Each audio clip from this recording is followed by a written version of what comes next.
Modo Libro. Un cuarto propio. Con escritores sin cassette.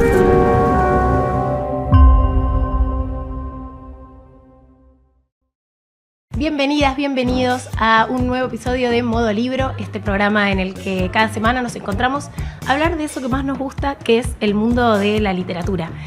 Cada martes a las 20 horas nos pueden seguir en el canal de YouTube de Futurock, en donde a quienes comenten, les digo desde ahora, van a estar participando por un sorteo de esta novelaza de Camila Sosa Villada, Las Malas. Comenten, pongan likes, díganle al amigo del amigo, hagan mover este algoritmo del bien. Nos encontramos a leer en comunidad y hablar de lo que pasa en el mundo del libro, no solo con los escritores y escritoras, que quizás sean la cara más visible, sino con otros protagonistas, que son los que forman parte de lo que se llama la cadena de valor del libro. O sea, ¿quién está detrás de la cocina de eso que después uno llega a una librería, a una biblioteca y tiene formato libro? Los escritores y escritoras escriben manuscritos, pero para que se conviertan en libros se necesita de un montón de gente atrás, y por eso hoy quiero conversar con dos personas a las que quiero mucho y admiro mucho, que son Carlos Díaz y Alberto Díaz. Son padre e hijo, ambos son editores. Carlos es el editor hace más de 20 años de la editorial Siglo XXI, que volvió a abrir sus puertas en el 2000. Es licenciado en Sociología. Tiene un montón de pergaminos porque estudió en un montón de lugares. Es alguien que además piensa la industria editorial y tiene un catálogo que, bueno, yo estudié con ese catálogo. Se me van a caer un par de nombres: Marx, Bourdieu, Foucault, Lacan, Barthes, Tranca, ¿no? Y para más contemporáneos, Diego Golombek, Beatriz Arlo, la colección Ciencia que Ladra, que es un hitazo, que hablaremos de eso. Así, a modo de mini presentación, muchas gracias, Carlos, por estar aquí. Gracias por la invitación. Y Alberto Díaz es como hablar con la industria del libro del siglo XX y del siglo XXI. Ahí sí que el name dropping es fuerte, porque es el editor de gente muy grosa. Fue el editor de Saer, tiene publicado este libro que se llama Un editor para Saer, sobre la relación autor-editor, en donde piensa ese vínculo particular que tuvo con el escritor argentino, pero también habla de algunas de las cosas que quiero compartir con ustedes. Publicó más de 4.000 libros, publicó a Galeano, a Antonio Di Benedetto, a Borges publicaste. ¿A quién no publicaste, Alberto? A mí. Bueno, bienvenidos. Quiero empezar hablando de cómo fue cambiando el rol del editor. Quizás vos puedas dar más cuenta de eso, aunque vos también has sido testigo de ese cambio en los últimos 20 años. Hay algo medio romántico que se dice que el editor antes era más amigo de sus autores, ¿no? Hay un montón de anécdotas en donde un editor se iba de casa editorial y el autor al que publicaba se iba con él y cambiaba de sello porque era fiel, y que últimamente el departamento de marketing se fue casi comiendo esa relación y ahora es algo que tienen los agentes literarios, más ese vínculo con los escritores. ¿Qué hay de cierto en eso? ¿Qué hay de mito? ¿Qué es lo que más se modificó de ese vínculo? Yo empiezo y efectivamente hubo un cambio grande. Yo empecé en la industria editorial hace 53 años y Siglo XXI, donde comencé, funcionaba en esa relación idealizada del editor. Éramos un grupo de editores que éramos amigos a su vez de los autores. Yo era docente en la universidad y formabas una comunidad. Había comunicación, discusiones, eran los que te informaban por ahí. En esa época se viajaba muy poco, había ido a París. Che, hay un autor que está funcionando, que me gustó mucho, un tal Foucault. Ah, qué bueno. Bueno, así se armaban. Y establecías unas relaciones de confianza y de amistad. Es decir, con pocas intermediaciones, prácticamente ninguna. Nos juntábamos un comité editorial y decíamos, me gusta este libro, bueno, ¿cuánto hacemos? 3.000. Hoy, bueno, se fue complejizando, es decir, dejaron de ser las editoriales más artesanales y y inclusive las grandes editoriales llevaban los nombres de su editor fundador, Gallimard, Einaudi, Feltrinelli, y así podemos seguir, es decir, ponían Losada, es decir, en la Argentina, bueno, ponían su propio nombre. Es decir, y a su vez hacían un poco de todo, eran los dueños, es decir, cumplían la función del publisher norteamericano. Acá en español, sabes que editor puede ser el que contrata directamente, el que atiende al autor, o el que contrata, o el que pone la plata, en fin, es un poquito más complejo para explicar. Pero sí, ahora hay más intermediaciones, el departamento de marketing incide mucho, es decir, el de promoción y publicidad, el financiero, hay varias variables, es decir, que son intermediarias entre el editor y el autor. ¿Y eso crees que impacta para bien o para mal en el producto final? Es decir, en algunos casos para bien.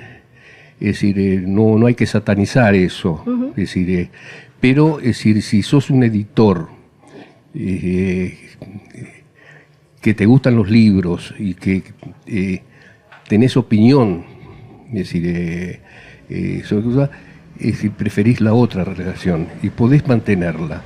Si tenés cierto peso o cierto olfato donde combinás el buen libro con un libro comercial que no es malo, es decir, entonces tenés un poco más de independencia.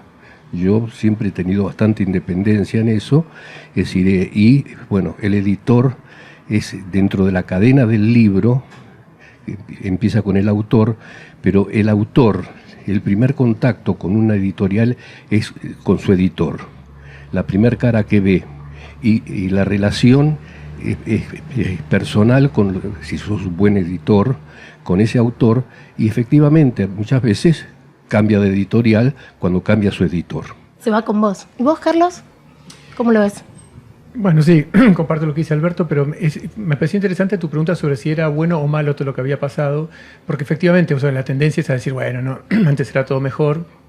Yo me acordaba, yo no tengo un recorrido obviamente más corto, de 25 años, pero cuando yo empecé en siglo XXI, por ejemplo, los grandes autores tipo Juan Carlos Portantiero o Tulio Alperindongui no les pagaban derecho de autor.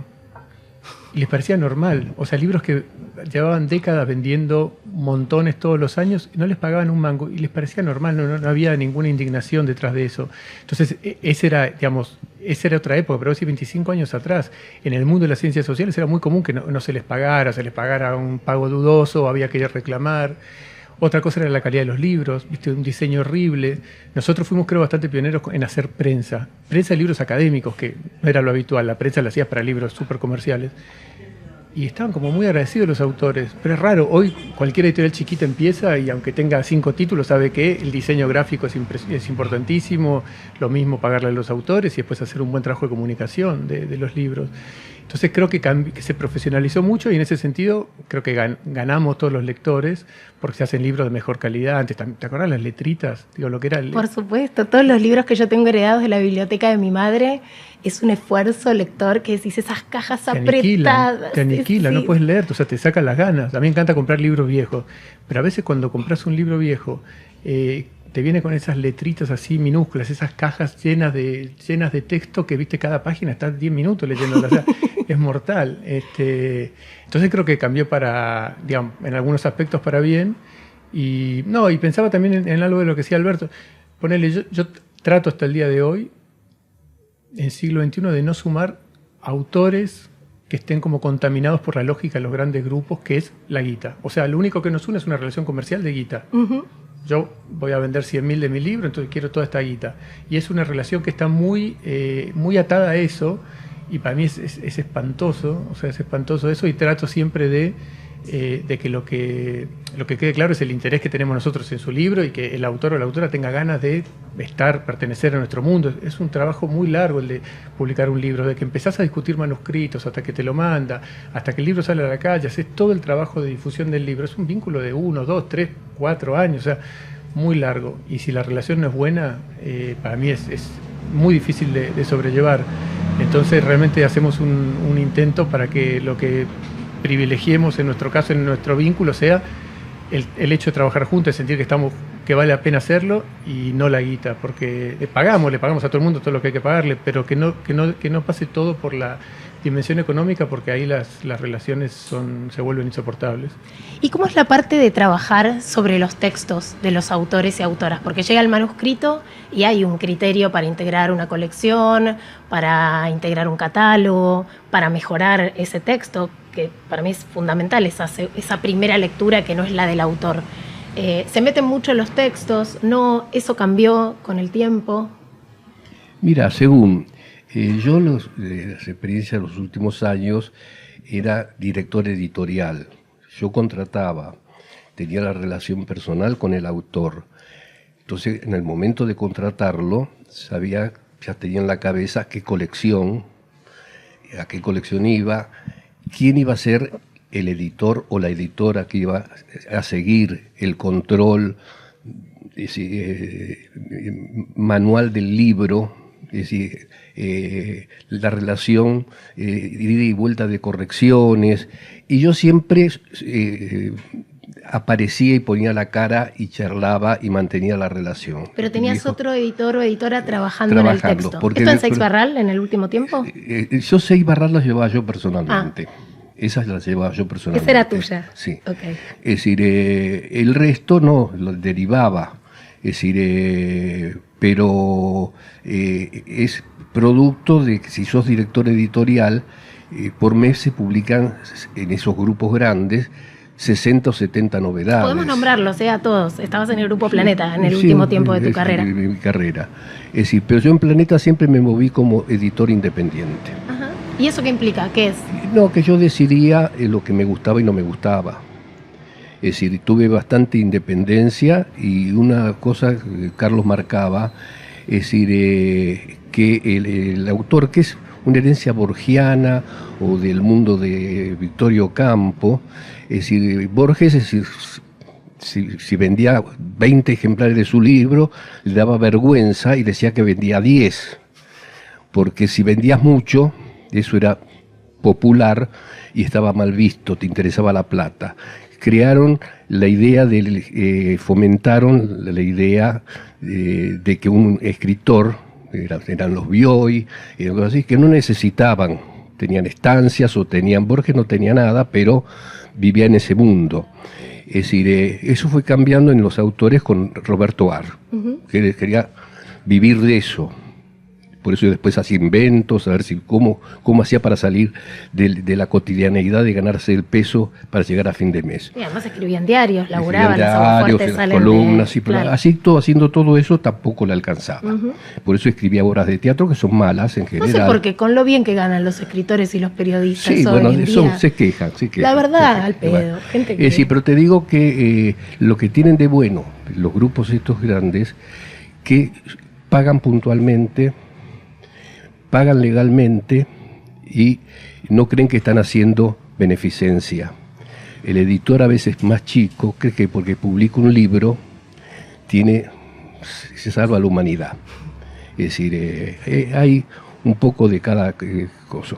Pero siempre, es decir, por lo menos yo considero que el núcleo, el capital, sea un gran grupo, sea una editorial personal, chiquita, mediana, extranjera, en cualquier lugar del mundo, el capital simbólico que representa el catálogo es lo que vale de una editorial, no su edificio, no lo que factura, es decir, lo que permanece, lo que identificás. Es decir, pongamos un ejemplo, por ejemplo, un libro de anagrama.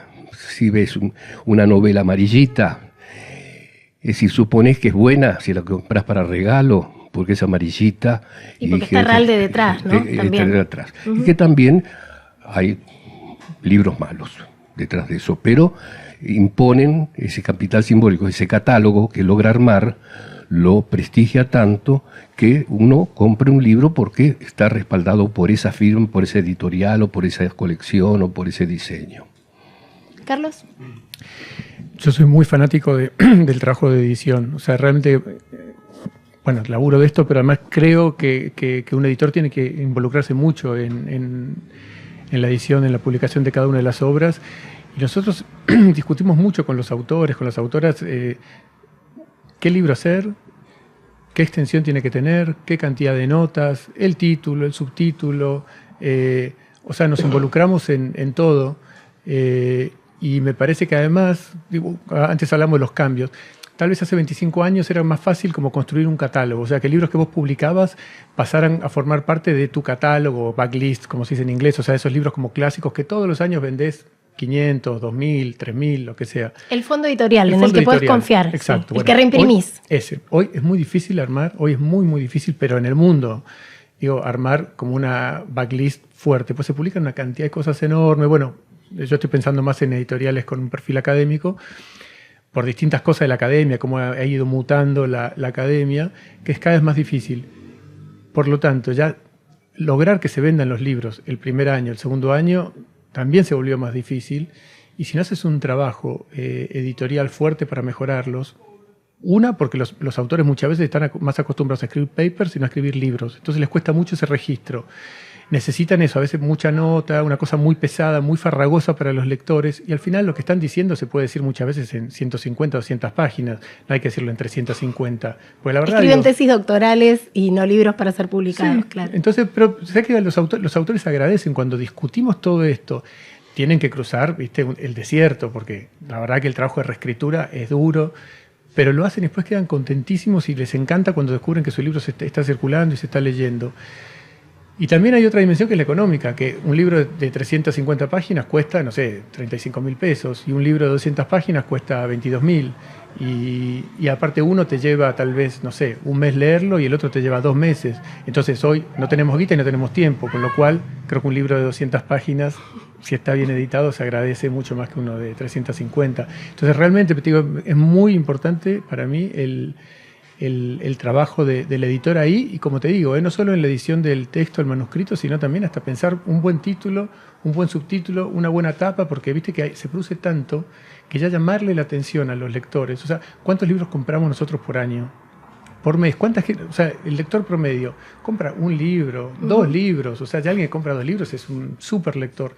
Esa persona, ese súper lector increíble, compra 24 libros por año.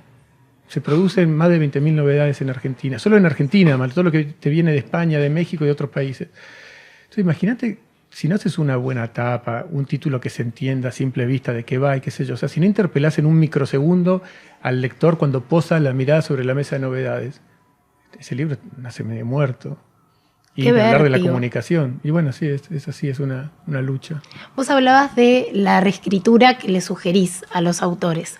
Pero ¿te metés directamente en el texto también? O sea, ¿te metés en ese Word y decís, para mí es así? Sí, muchísimo. Aparte por lo que te digo, a veces los autores no saben tampoco hacerlo, entonces ahí trabajamos mucho en el Word con control de cambios. Yo, para ser sincero, yo no me encargo de eso. También hay un equipo de, justo son 2 mujeres, pues digo, de editoras, espectacular en siglo XXI, que hacen ese trabajo y lo valoran mucho los autores, porque los autores a veces no saben qué hacer. Entonces a veces lo que solemos hacer es tomar un capítulo de modelo y decir, bueno, mira, estos son los cambios que te sugerimos, ¿sí? Como para que después el autor trate de aplicar eso al resto del libro, o tome ese capítulo como modelo a la hora de seguir escribiendo, porque si no es muy difícil estar reescribiéndole todo el libro. Lo hacemos en los casos de autores tal vez muy importantes que vale la pena, pero en términos económicos es muy difícil hacer ese seguimiento. Tendrías que tener un ejército de editores al servicio de autores que de golpe, hoy un libro que vende bien, o sea, si venden 1000 ejemplares en un año, estamos muy contentos. Y eso hace 10 años no era así. Sí, era el triple. Las tiradas eran de 3000 ejemplares y nadie dudaba que eso era un número viable. Exacto. Porque hay una idea, o creo que quienes nos ven comparten, que es que cuando uno compra un libro, ese autor está en una suerte de torre de cristal escribiendo solo y no está tan visibilizado todo este trabajo. Cuando vos decís, a veces los escritores no saben, eso es algo que los lectores no saben que los escritores no saben. Y ahí es donde ustedes entran. Contame vos, Alberto. Mira, cuando sí te metías Carlos en el texto. Tiene la experiencia más del texto universitario. Eso totalmente distinto al texto literario. Yo empecé en siglo XXI y aprendí el oficio de la mano de Orfila Reynal, el fundador director de Fondo de Cultura Económica en México. Es argentino, de La Plata, bioquímico, pero amaba los libros. Y tenía una idea. Él, por ejemplo, apostaba en los libros a la reimpresión. Decía, la primera edición de un libro, el editor pierde por el costo que tiene o ganas muy poco. La ganancia está en la reimpresión. Entonces, el libro que permanecía se cuidaba mucho. Y hay libros que, bueno, es decir, se mueren solos, es decir, por más que trates de revivirlo, pero apostaba a eso. Es decir, y en el libro universitario, en el ensayo, los reading, ahí sí uno puede meterse mucho, inclusive en los títulos. En mi experiencia, yo en siglo XXI, cuando se fundó en la Argentina, era igual que el modelo que se sigue hoy acá, que sigue Carlos desde el 2000. La parte de ficción era muy pobre. En México salían algunas cosas y yo fui metiendo, es decir, sobre todo hacia fin de año, en donde, porque estaba cerrada la universidad, a siglo XXI le empezaba a ir mal, y los libreros no le pagaban, y le pagaban a MC porque tenía libros para la playa. Es decir, entonces fui metiendo un libro de Quino, 2 de Quino, A mí no me grite, Yo que usted. Es decir, después el segundo libro de Piglia, Nombre falso, Roa Bastos, Yo el Supremo. Algunos que yo sabía que eran buenos y que los conocía, los leía, es decir, que terminas amigo, los iba filtrando. Entonces, ahí esos libros eran los libros de fin de año para no el lector común que seguía al siglo XXI. Es decir, bueno, es decir, y de él aprendí otra cosa que, es decir, hay que sacar buenos libros, sobre todo porque los libros, dice, en esa época, que era época de Revolución Cubana, del 68 francés, había, es decir, todo un movimiento cultural muy fuerte, muy de izquierda, muy progresista, es decir, pero él decía que los libros pueden ayudar a cambiar el mundo, pero básicamente hay que sacar libros que ayuden a ser mejor persona, es decir, y más sensible a lo social, al otro, es decir, que lo veía también en cómo podía incidir en el lector. No el gran cambio revolucionario, que pues, también puede ser una opción, es decir, pero básicamente varias de las enseñanzas de Orfila iban por ese lado, y que había que ganar plata, porque si no ganabas plata no podías sacar más libros. Es lo que dice Bourdieu del libro como este objeto de doble faz, que tiene una parte mercantil y una parte simbólica, ¿no? Eso Bourdieu también lo plantea así, y si querés vamos a Marx, el valor de uso y el valor de cambio. Yo siempre quiero ir a Marx. Bueno, es decir, entonces, si sos un editor más volcado al lado comercial, que te interesa más ganar plata, es decir, pensás más en el valor de cambio. Si sos un editor que basculás más para el lado cultural, el valor de uso. Bueno, a vos haberle dado más hincapié al plano cultural del libro hizo que te tuvieras que ir al exilio, ¿no? Porque cerró la editorial y de hecho vos, Carlos, naciste en el extranjero, en el exilio de tus padres. No, me fui a los 2 años. Ah, ¿te fuiste a los 2 años? Ok. ¿Y cómo fue esa experiencia? Mira, pasaron por varios países. El exilio, el primer exilio, es decir, terminé en Colombia porque yo en ese momento tenía una visión imperial del siglo XXI. Se empezó en México, siguió en la Argentina y después siguió en España. Y faltaba el pacto andino, Colombia. Y yo discutía con Orfila quería Venezuela, que era el momento que se veía. Yo decía, es caro y no tienen tradición cultural. Bueno, finalmente se abrió una casa en Colombia. Cuando ya estaba todo para empezar, es que se cierra, Los milicos intervienen en la... Es decir, interviene la editorial, se cierra, me meten preso y tengo que exiliarme con Carlos de 2 años, con Laura de 2 meses y con María Esther, la actual, no digo la edad de María Esther, pero era un poquito más. Tu mujer de toda la vida. De toda la vida. Es decir, y Carlos, es decir, como no teníamos familia en Colombia, es decir, con 3 años, es decir, trabajaba en las oficinas del siglo XXI. Se puso a editar libros, sí, claro. ¿Qué tenía para hacer? Porque en un momento se enferma, bueno, no importa la historia, bueno, se enferma Laura, María Esther, entonces no teníamos con quién dejarlo, yo lo llevaba a la oficina. Entonces, las chicas de la oficina le daban trabajo a él, una brochadora, una perforadora, sellos. Y después, es decir, Olga, que era mi mano derecha ahí, hacía un recibo y se lo hacía firmar a él, y le pagábamos por el trabajo. Trabajo infantil, claro, denunciemos. Explotación infantil. Explotación infantil en el como exilio. Empezó la revolución industrial, como empezó el capitalismo, siglo XXI también, él fue explotado, fue un niño explotado. Esa es con una 3 denuncia años, pública, es tu momento. Es decir, iba y le encantaba y bueno, tocaba los libros. Es decir, que bueno, No, y allá también había una comisión, vos integraste una comisión que conmemoró y denunció el primer año de la dictadura en Argentina, hubo toda una movida política para visibilizar los horrores de la dictadura. Y era un país donde había un exilio argentino muy pobre. Porque bueno, iban a Colombia, iban a México, a España, es decir, era un exilio muy pobre. Entonces la comisión la presidíamos 2, un médico mendocino, que le habían diezmado a su familia, porque era una familia de Ler, y yo que tenía título y tenía la editorial, es decir, y bueno. Entonces era lo que garantizamos cuando venían chicos de secundario, expulsados que terminaban en Colombia, no saber por qué, lo que considerábamos que ACNUR le financiara y armamos una comisión que los chilenos fueron los primeros y eran los que tenían más prestigio, es decir, esto se llamaba Comisión Colombo, en el caso de Argentina, Colombo Argentina de solidaridad con el pueblo argentino, Colombo Uruguaya de solidaridad con el pueblo uruguayo, bueno, y yo presidía y hacíamos, y el primer año hice una movida con una manifestación por primera vez en la carrera séptima, que es como la calle Corrientes de acá, es decir, y bueno, es decir, y cerraba el ciclo, porque con el apoyo de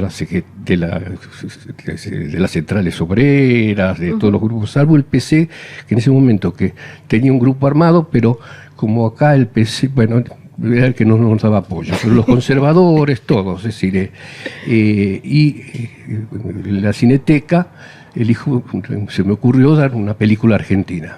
Era amigo de la directora, empezó a ver y encuentro Palo y Hueso, de Saer, que yo ya había empezado a leer en y que Buenos muchos Aires. Años después ibas a dedicar, claro. Y bueno, se pasó Palo y Hueso, que es creo que la mejor adaptación de algún libro de Saer al cine. ¿Y a vos cómo te impactó el exilio? Bueno, yo siempre lo veo como el exilio de mis padres, no mío. Viste que como que hay como dos escuelas, dos lugares donde pararse, uno que es como apropiárselo y otro que en mi caso que no estoy lejos de eso. Fue como algo más de ellos y yo, digamos, me tocó acompañar porque no había otra, pero no tengo ninguna como fascinación, viste, no me quedé pegado a esa época como si yo hubiera sido un protagonista de nada, o sea, no. Y me di cuenta después, viste, con los años, que fueron años duros, porque son vidas atípicas, ¿no? O sea, moverte acá para allá, no tener familia, líos, porque también no es que éramos una familia de millonarios que nos movíamos y nos instalábamos en casas preciosas y después en otra casa preciosa y no sé, o sea, era a veces, viste, algunos sobresaltos y qué sé yo.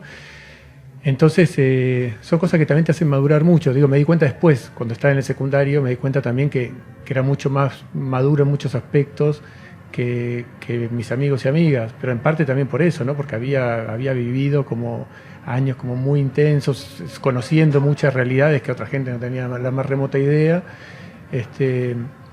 Y a veces me pregunto, digo, ¿cómo hubiera sido mi vida si hubiera estado jugando con los Playmobil y con el barco pirata, como la mayoría de los pibes, en lugar de la vida que me tocó? Pero no lo digo con sufrimiento, porque me fue bien, o sea, a mí me gusta lo que saqué de esa experiencia, pero fueron años intensos. Y fue un momento en donde también cambió mucho la industria del libro en Argentina, porque bueno, se paralizó, hubo un montón de escritores perseguidos, desaparecidos, editores perseguidos. Bueno, fue un momento muy duro, pero también cambió la relación de Argentina en relación a otros polos de edición, ¿no? Por ejemplo, la relación con España, que en el franquismo habían emigrado un montón de editores españoles a la Argentina y nosotros proveíamos de traducciones incluso al mundo de la literatura en castellano. Eso como que fue un quiebre que después no remontamos, ¿no? Post-dictadura, creo que la ese dictadura lugar... le generó un daño a la Argentina a montones de niveles, editoriales uno, pero a montones de niveles, es un retroceso, o sea, lo que hubiera sido este país si no hubiera habido una dictadura como la que tuvimos, pero definitivamente el mundo de la cultura se vio súper golpeado y dañado. Pero quizás no se habla tanto de eso. cuál era el lugar de Argentina en el mundo dentro del mercado editorial antes de la dictadura y después de la dictadura. Mira, antes de la dictadura, Argentina, en España, inicialmente, en la década del 20, del 30, era un centro editorial tan importante o más que Argentina. A partir del franquismo eso desapareció, es decir, el editorial Losada es de un español, es Pasacalpe, que vive en el 28, se divide, bueno, funda el editorial Losada, es decir, el aporte de los españoles es grande, pero acá ya había una tradición anterior, es decir, Argentina todavía hoy, en malas condiciones, sigue teniendo el porcentaje de libros per cápita más grande de América, más que Uruguay, más que Chile, hace muchísimos años. Sí. Chile tuvo siempre baja lectura, por ejemplo. ¿Más que México? Más que México. Mira. México tiene una cosa así que es el Estado gran comprador, que fomenta la industria. Pero la industria argentina, editorial argentina, en la década del 60 era hegemónica. Compartía, la pelea era con México, era primero Argentina, primero México, un año sí, un año no. Es decir, y te pongo un pequeño ejemplo, una pequeña anécdota. Lo nombramos a Herralde. Herralde empezó junto con Tusquet, es decir, en Barcelona, la Gauche Divine, es decir, en el año 69 salen una serie de editoriales. Es decir, que son las prestigiosas hoy. Es decir, y tenían una pequeña, inicialmente Anagrama era siglo XXI, era libros universitarios, no había ficción. Tusquet sí tenía ficción, ellos no, Anagrama no. Bueno, entonces tenía una pequeña colección de ensayos. Y después los libros muy buenos, es decir, yo me acuerdo que el primer libro de cosas que compré en Fausto de Anagrama era Los románticos rusos. Un libro exquisito, lindísimo, muy bueno. Es decir, y recuerdo un reportaje que hace en la época, o años después, dice, yo odiaba a siglo XXI, es decir, los cuadernos de pasado y presente, y Alberto Díaz. ¿Por qué? Porque él sacaba, suponete, un librito, es decir, y de pronto, pasado y presente, los cuadernos de pasado y presente tenían un prestigio, lo dirigía Aricó, que es el que más, bueno, el que introdujo Gramsci en nuestra lengua, en América Latina, es decir, un tipo de una erudición y de una capacidad, bueno, un maestro y bueno, gran amigo, era un padre para mí. Pero cuadernos de pasado y presente tenían un prestigio que se vendían en toda América. En Brasil, en plena dictadura, es como la dictadura permitía para que en español libros para los universitarios mientras no se metan en política, y veías librerías completas con las tapas de pasado y presente, porque eran ediciones y recuperaban a Bujari, ¿no? Pero era una colección de marxismo. es decir, muy amplio. Llegaron a 100 títulos la colección esa.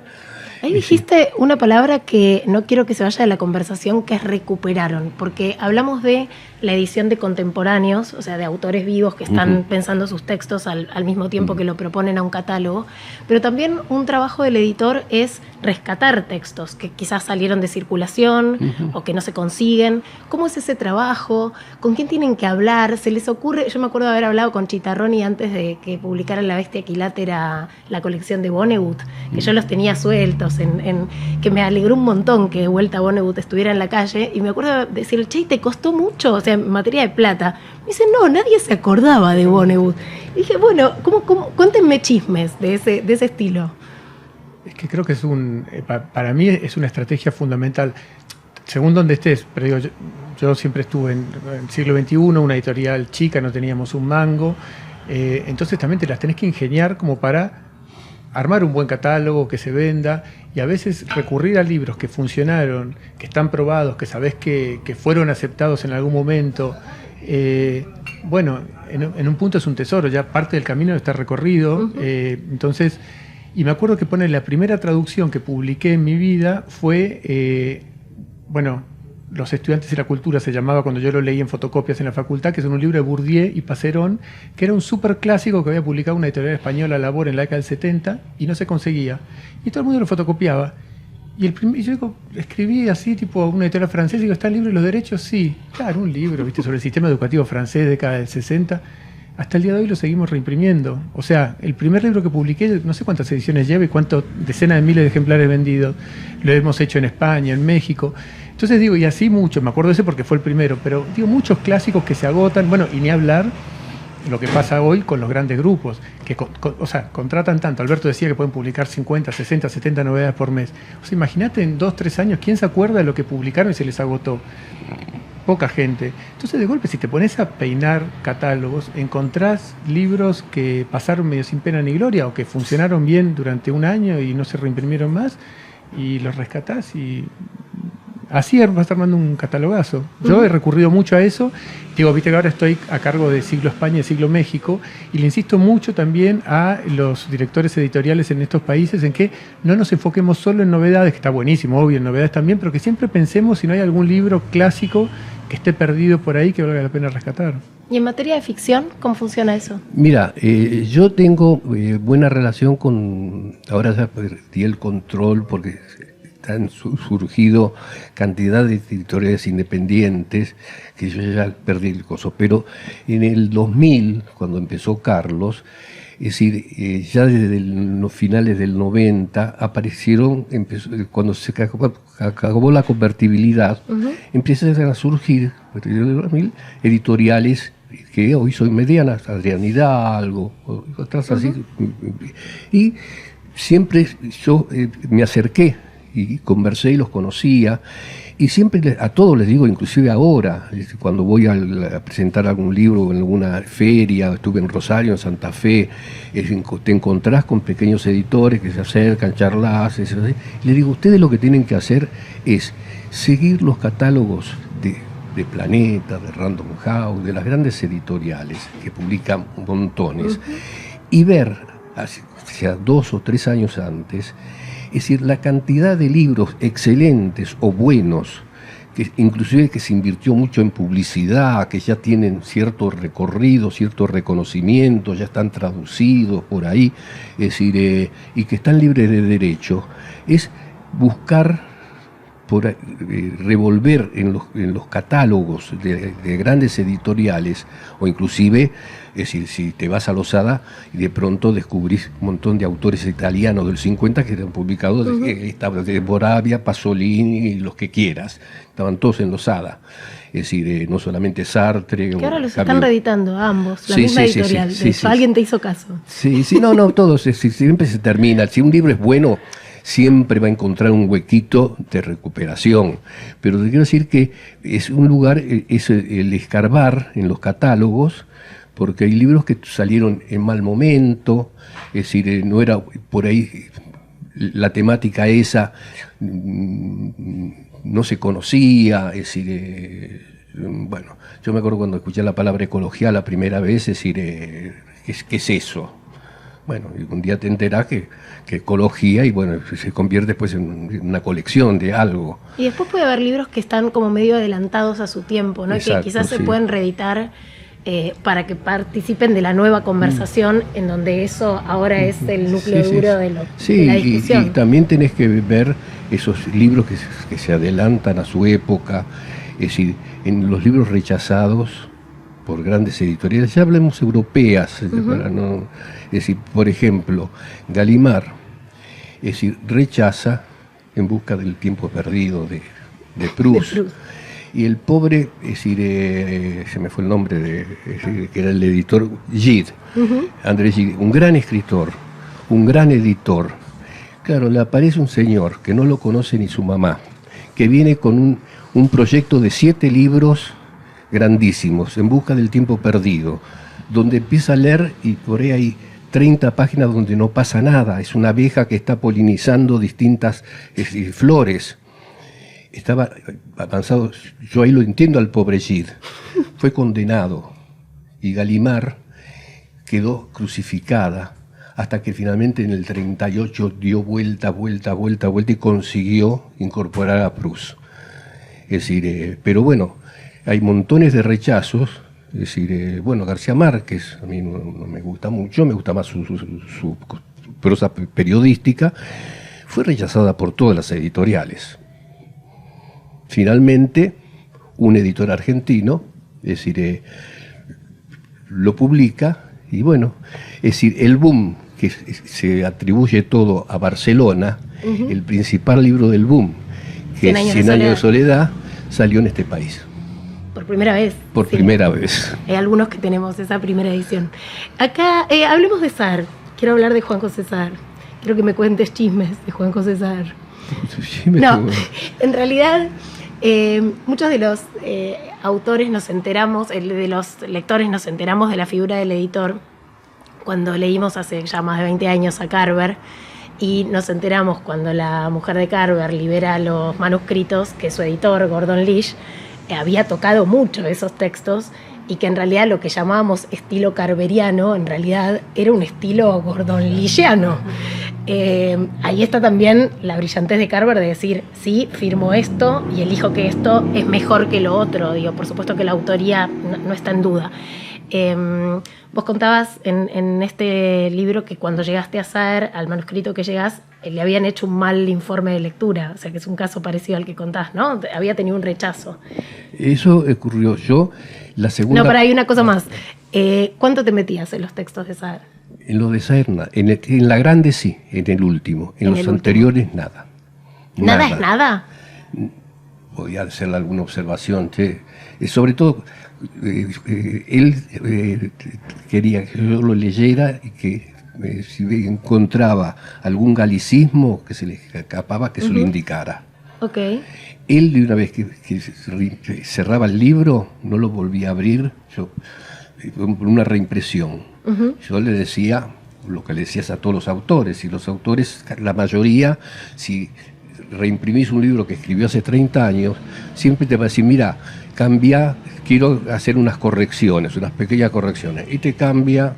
Borges, que cada vez que publicaba los poemas volvía a reescribir los poemas, qué pesado. Es decir, hay un texto de Saer en broma, es decir, que está en los borradores inéditos, que habla de eso, que bueno, y pone los ejemplos en poesía, 2 versos de la primera edición y 2 versos, y otro que cambiaba mucho era Piglia.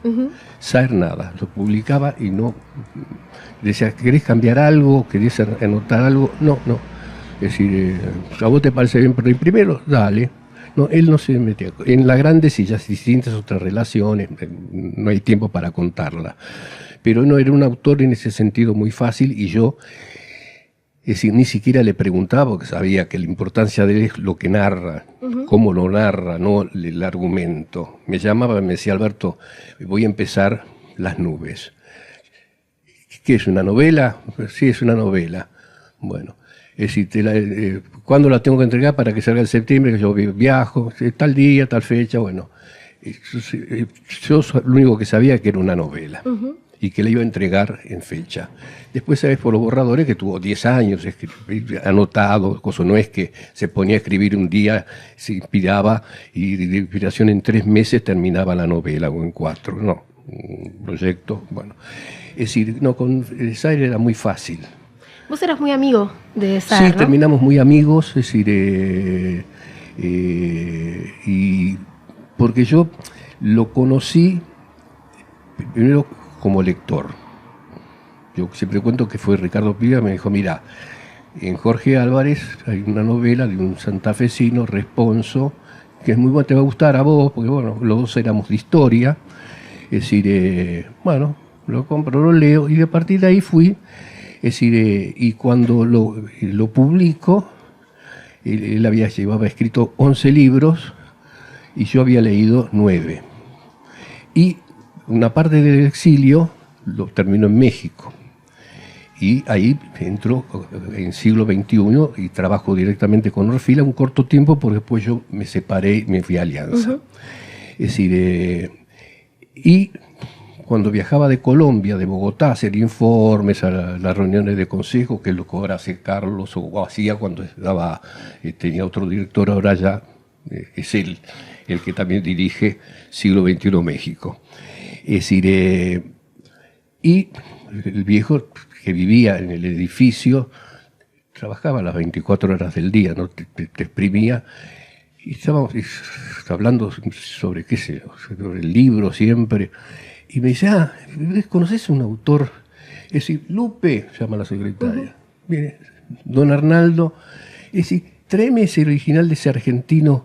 Es decir, que encima pide un adelanto, contás. Claro. Este ridículo que encima pide un adelanto en dólares. Pedía $1.500, es decir, era así, él le pedía... Y Alberto, como amigo de Saer, ¿cómo te cayó lo que escribió Caparrós en sus memorias? No me gusta hablar de esos temas. ¿No te gusta? No.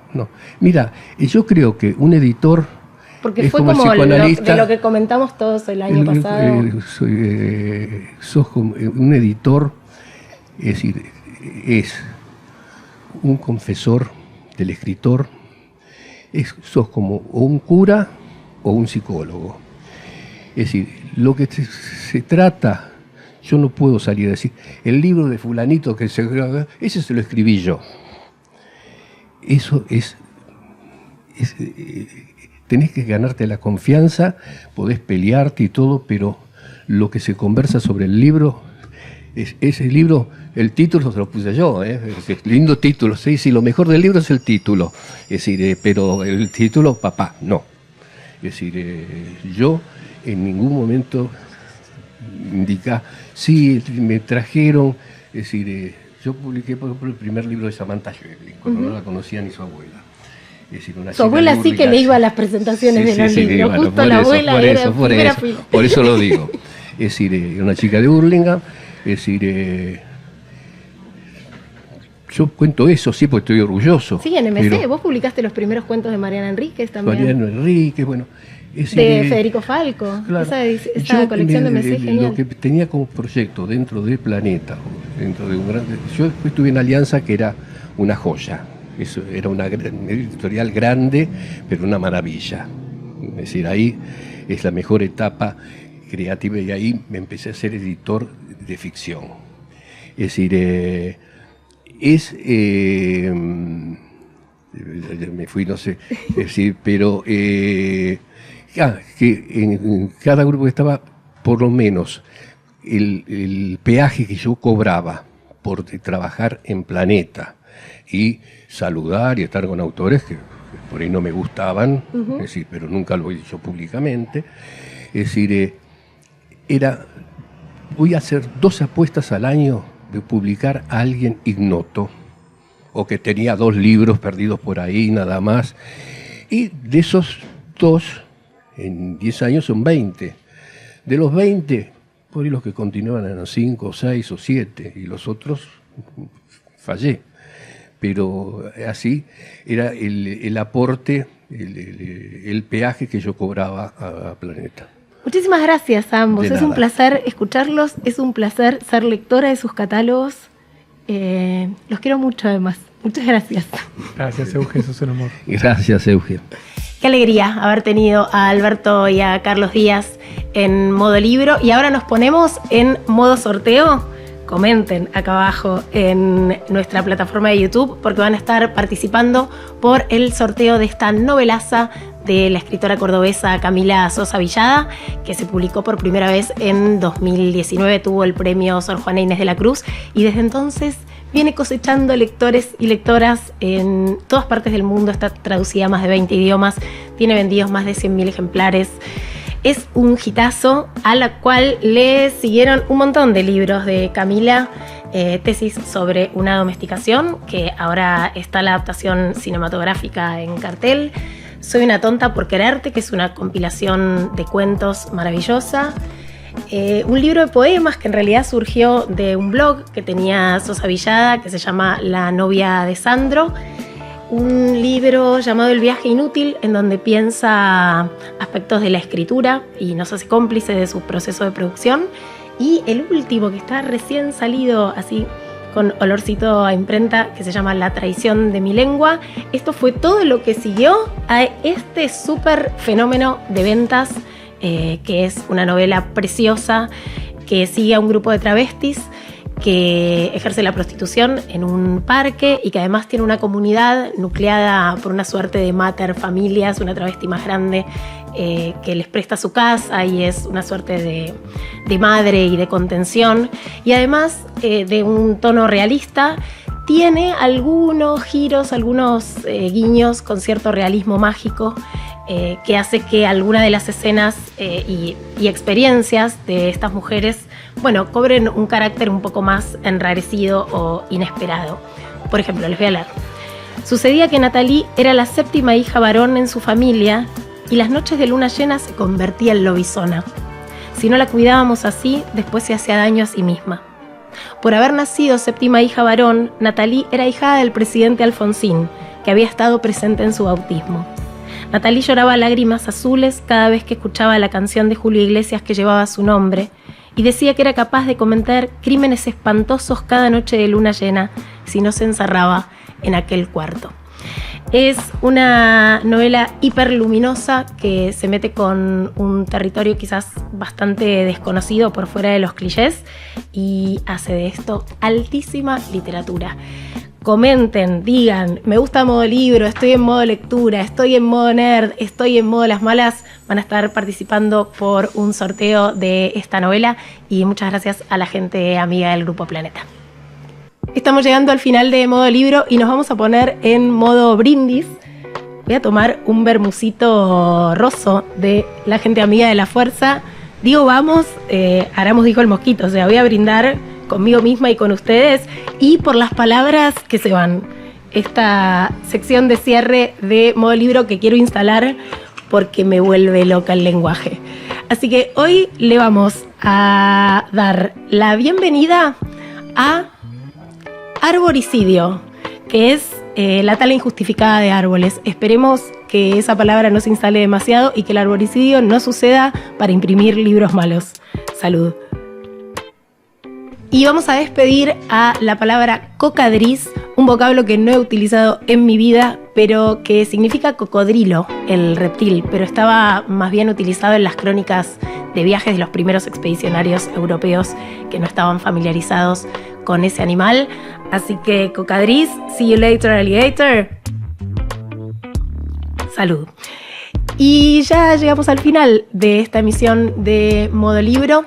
Si se quieren dar una vuelta, está la librería de Futurock, donde estamos haciendo este programa, que queda en Medrano 707, que tiene una curaduría hermosa y se pueden llevar un montón de libros, no solo de las ediciones Futurock, sino de un montón de sellos que están en los anaqueles de este bonito lugar. Vienen, se toman un cafecito, pispean a la gente de la radio que está al lado, ven a sus conductores y conductoras favoritas. Es un replan acá en el barrio de Almagro. Y nosotros nos volvemos a ver el próximo martes para seguir hablando de las cositas que nos interesan del mundo del libro. Hicimos este programa, quien les habla, Eugenia Sicabo, en la coordinación general, Lucía Suez, en la producción, mis dos productoras estrellas, Paulina Cosi y Carolina Salvini. En video, Antu Martín. En la operación de audio, Orlando Gambini y Dieguito Vallejos. Nos vemos la próxima. Comenten, súmense. Modo Libro. Hasta la próxima.